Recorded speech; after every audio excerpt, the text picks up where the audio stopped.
ये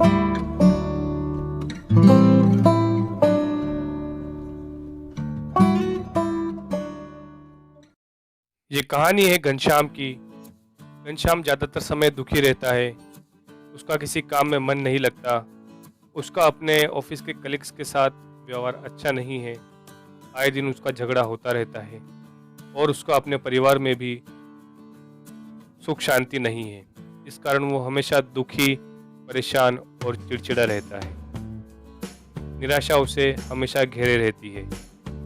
आज की इस भागदौड़ भरी जिंदगी में ये किसी के भी साथ हो सकता है। ये आपके साथ भी हो सकता है। ये कहानी आपकी भी हो सकती है। तो फ्रेंड्स, आज का यह वीडियो आपके लिए है, जिसमें हम प्रसिद्ध पुस्तक the best of speaking tree की टीचिंग्स में इन सभी परेशानियों का सॉल्यूशन जानने का प्रयास करेंगे। यह पुस्तक नवभारत टाइम्स की प्रसिद्ध column best of speaking tree का संकलन है। हम इस बुक में दिए गए 4 की नोट्स को जानेंगे। इसमें हम जानेंगे कि किस प्रकार से सुख, समृद्धि और सफलता के साथ जीवन जिया जाता है। दुख को सुख में बदलें। बड़ी और महत्वपूर्ण परिस्थितियां छोटे दुख और परेशानियों को भुला देती हैं। आपने देखा होगा, जब कब हम भी डरे हुए होते हैं तो हम हनुमान चालीसा का पाठ करते हैं और डर दूर हो जाता है। इसी प्रकार जब कभी हमारी एक से ज़्यादा वस्तुओं का नुकसान हो जाता है तो हम उसी वस्तु का या उसी नुकसान को ज़्यादा ध्यान रखते हैं जो ज़्यादा बड़ी और महत्वपूर्ण हो।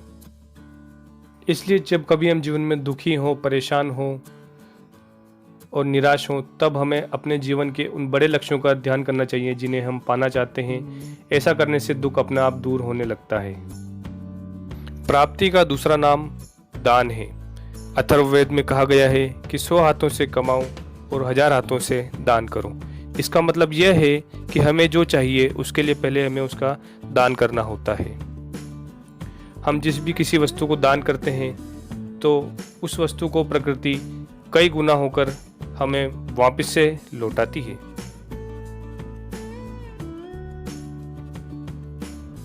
हम सोचते हैं कि केवल पैसों का ही दान किया जा सकता है, लेकिन ऐसा नहीं है।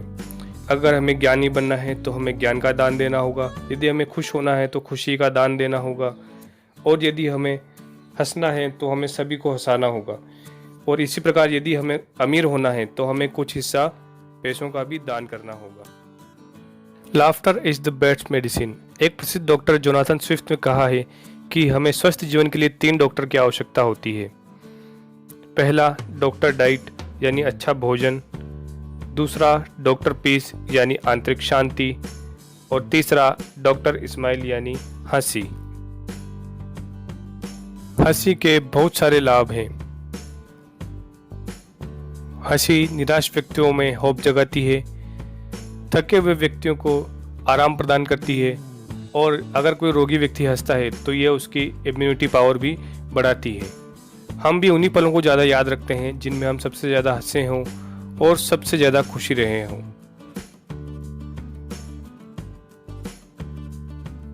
वैज्ञानिकों ने भी ये माना है कि हंसी खुशी से किए गए कामों में सफलता के चांस ज़्यादा होते हैं। तो हमें जितना हो सके हंसना चाहिए, जितना हो सके खुश रहना चाहिए, क्योंकि हंसी एक सामान्य क्रिया नहीं बल्कि ये एक सर्वश्रेष्ठ मेडिसिन है। अपनी तुलना दूसरों से बंद करें। हम अपना ज़्यादातर समय दूसरे लोगों को देखने और उनसे अपनी तुलना करने में ही लगाते हैं। इस कारण हम हमेशा दुखी रहते हैं। लेकिन कभी आपने सोचा है कि प्रकृति कभी भी किसी का कंपैरिजन नहीं करती है। एक सामान्य फूल और एक गुलाब का फूल, प्रकृति कभी इनमें अंतर नहीं करती, दोनों को समान प्राण देती है। इसलिए हमें अपने अंदर की क्वालिटीज पर फोकस करना चाहिए और उनको निखारना चाहिए। मैंने ये वैल्यूएबल लर्निंग सीखी है the best of speaking tree books पढ़कर। आपको भी बुक लाइफ में अवश्य एक बार पढ़नी चाहिए। आपकी हेल्प के लिए मैंने इस बुक को परचेज करने की लिंक डिस्क्रिप्शन में दी है। अगर आपको ये वीडियो पसंद आया हो तो आप इसे लाइक कीजिए, शेयर कीजिए और सब्सक्राइब कीजिए, ताकि आपको इसी तरह की जीवन के छोटे परंतु इम्पोर्टेंट सब्जेक्ट्स पर वीडियो मिलते रहे।